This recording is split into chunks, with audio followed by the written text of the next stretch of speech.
Oke, kita kan bikin tentang web servernya saat ini, tentang API-nya yang nantinya digunakan untuk nyimpan data berupa history dari LED lampunya. Nah, sebelum itu, di sini aku udah bikin satu folder project. Aku beri nama IoT Web Server. Dan pertama kita inisialisasi dulu projectnya. Karena kita menggunakan Vue.js, aku init dengan npm init-y. Nah, jadi nanti dia akan inisialisasi node-nya. Oke, udah kelar dan bisa kita masuk ke package.json. Kita akan nambahin satu script yang nantinya buat run project ini gitu. Jadi aku nambahin script yang namanya start. Oke, kalau udah tinggal simpen terus di close aja. Kemudian berikutnya kita perlu install beberapa modul ya yang mendukung untuk pembuatan aplikasi ini. Di sini aku pakai Express sebagai web servernya, kemudian Postgre atau PG, kemudian .env, course, dan body parser. Kemudian kita bikin file namanya .env ya. .env nanti isinya adalah variabel-variabel environment yang kita gunakan di dalam project ini gitu. Di sini aku bikin dua jenis environment. Pertama itu database URL, kemudian nanti port dari aplikasinya gitu. Portnya aku bikin 3000 dan database URL-nya bisa kita ambil di dalam Postgre-nya ya. Yang URI kita copy aja, kemudian kita paste. Pastiin udah sama ya belakangnya. Ya semuanya pastinya sama, tapi ngeceknya biasanya di paling belakang. Kalau sama ya berarti depannya sama. Artinya nggak ada yang kepotong lah gitu, URI-nya. Kalau udah di close saja, kemudian kita bikin file baru namanya index.js. Ini digunakan sebagai main base codingan kita ya. Kemudian kita deklarasikan semua modul yang udah kita install tadi, body parser, .env, express, dan lain sebagainya gitu. Kemudian kita tuliskan inisialisasi awal dari express ya. Aku kasih nama app di sini.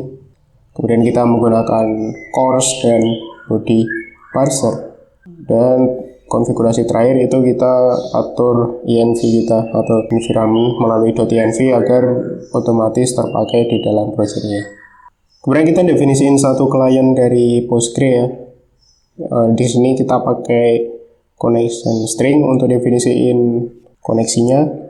Nah, karena kita tadi pakai variabel environment, jadi kita nggak perlu nulisin link URI-nya di sini, tapi bisa langsung akses lewat environment-nya gitu. Yang tadi namanya adalah database URL. Nah ini ya. Jadi kalau kalian penamaannya lain, misal di database URI atau database doang gitu ya, disesuaikan gitu. Intinya itu nanti ngambil data dari environment-nya. Kemudian SSL ini setahu opsional sih, ya aku bikin false. Kemudian kita connect ke Postgre-nya, connect client ya gitu. Kemudian kita bikin dua buah root ya, get history dan post history. Pertama aku bikin get history. Nah, kemudian kita karena sebenarnya buat nampilin data doang ya, langsung kita bikin query-nya aja. Select from history, kemudian kita kembaliin dalam bentuk JSON datanya. Udah gitu doang untuk yang get history. Kemudian kita bikin yang post history. Di sini pertama aku ngambil data state-nya dulu yang nantinya bakal dikirim melalui body yang bentuknya JSON gitu.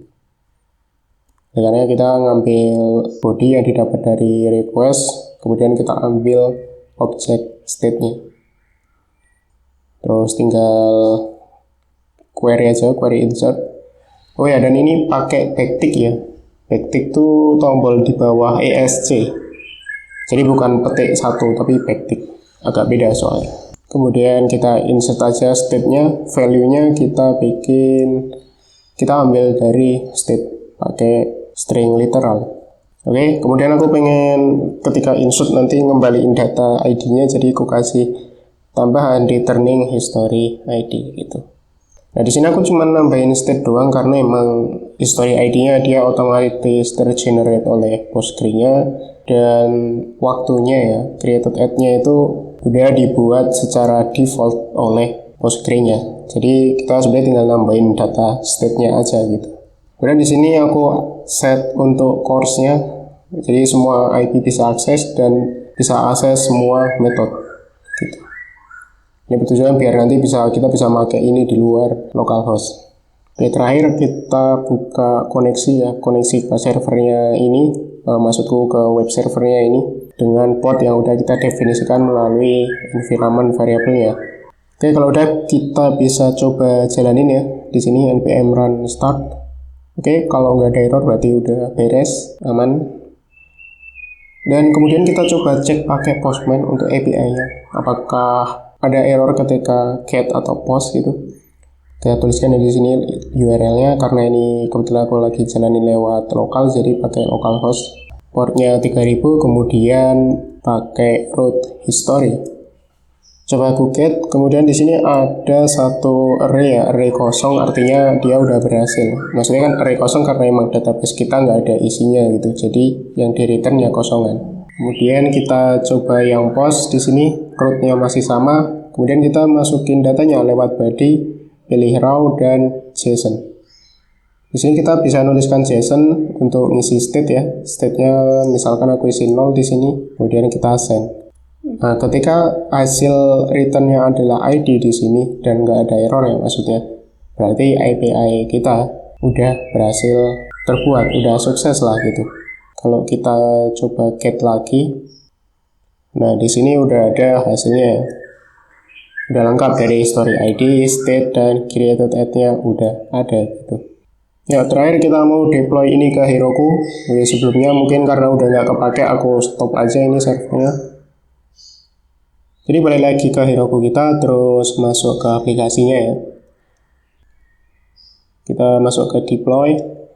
Jadi di sini udah ada step by step untuk deploy-nya ya. Jadi deploy-nya pakai Heroku CLI. Kalau misalnya teman-teman belum pakai Heroku CLI, bisa download dan install dulu. Itu udah ada panduannya, tinggal diklik aja Heroku CLI-nya gitu. Oke, jadi aku buka terminal. Kebetulan aku udah install Heroku CLI, jadi tinggal ngikut ini aja gitu. Oke, pertama itu stepnya Heroku Login. Nah, Heroku Login ini dipakai kalau misalkan kita belum pernah login ke Heroku lewat CLI gitu. Tapi karena step sebelumnya aku udah coba remote database pakai Heroku CLI ini, jadi aku nggak perlu lakuin step login lagi. Jadi langsung ke step berikutnya gitu. Oke, karena posisiku lagi nggak di directory proyek, jadi aku pindah ke directory proyek dulu, berada di desktop dan di IoT web server. Oke, jadi kemudian kita lakukan git init ya untuk inisialisasi bahwa project ini nantinya akan pakai git. Kemudian kita remote proyek kita ke directory git-nya gitu. Nah, ini sebenarnya udah di-generate sama Heroku-nya, tinggal kita copy aja sih. Oke, dan proses terakhir sebenarnya kita bisa git add, commit, dan push ya. Tapi sebelum itu ada beberapa hal yang ingin kulakukan. Kalau kita lihat di project kita, di sini ada 540 file yang masih masuk ke fase unstaging gitu. Jadi kalau kita add ya semuanya 540 itu masuk semua. Nanti itu saja bikin kita nguploadnya banyak banget ya. Padahal yang kita tulis pun cuma beberapa doang, cuma index.js, env, kemudian package JSON gitu. Itu pun dari ke generate itu. Nah, jadi aku di sini sebelumnya aku mau tidak memasukkan file-file yang nggak diperlukan. Jadi kita yang nggak diperluin nggak usah di-push. Untuk hal itu kita bikin .getignore di sini untuk mengabaikan mana yang nggak pengen ku upload ya. Dan ada dua hal yang pengen ku skip. Pertama node module, kemudian yang kedua .env. .env karena emang dia harusnya sifatnya private ya, jadi nggak di-push gitu. Tapi di-push juga nggak masalah sih, asalkan yang bisa akses terbatas. Oke, kalau udah kita close saja. Nah, kalau kita lihat ya ini kan jadi 4 file doang yang nantinya ke push di git-nya gitu. Cuma getignore, index.js, package log, dan package JSON gitu. Oke, kalau udah kita close saja. Kemudian baru bisa kita add di sini ya. Walaupun sebenarnya kita bisa juga pakai terminal dari VS Code sih. Tapi kebetulan udah pakai terminal bawaan, jadi ya udahlah, sama aja juga. Oke, git add di sini. Atau mungkin kita pengen lihat dulu statusnya. Status dari kondisi git kita saat ini gitu. Nah, ini bisa kita lihat ya, ada 4 file, ada .kick-ignore, ada index.js, package-log, dan package.json. Jadi kalau kita add titik, nanti keempat file ini bakal masuk ke fase staging gitu. Nah, kemudian kalau udah kita bisa commit ya, commitnya message-nya bebas, di sini aku first commit aja lah, message sejuta umat. Oke, kalau udah nanti ada tampilan kayak gitu, create mode dan sebagainya. Kemudian terakhir kita push Heroku master. Nah, master di sini karena emang branch-nya master dan Heroku di sini sama sesuai dengan yang kita remote tadi gitu. Kita tadi ngasih remote-nya namanya Heroku. Oke, tinggal di push aja, terus tunggu aja. Mungkin agak lama juga sini. Oh, cepet. Oke lah. Oke, kalau udah kita bisa cek ya untuk aplikasinya. Di settings nanti bagian config variabelnya tadi, jadi karena variable environment kita kan ada 2 ya, database URL dan juga port. Kalau kita cek di env kita, nah ini ya, URL-nya udah, kemudian tinggal portnya, port 3000 gitu. Kemudian di add aja. Oke, kalau udah bisa kita lihat link dari Heroku-nya ada di bawah. Nah, di domain ini kita bisa lihat di sini ada api-led.heroku-app. Nah, ini kalau kita copy, jadi intinya ini link dari web kita sih gitu. Jadi kita copy, bisa kita cek lewat Postman gitu. Kita coba yang tadi ya, localhost jadi link dari Heroku-nya. Terus di sini aku tambahkan root-nya coba.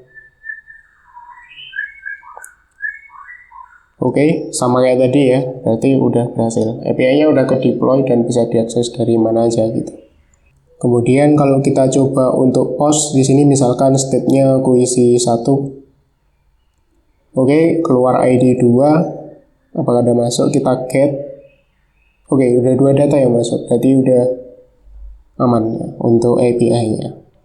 Oke, jadi dalam video ini kita udah kelar untuk bikin API lewat Node.js, kemudian kita udah deploy ke Heroku, dan kita udah pakai juga database PostgreSQL gitu ya.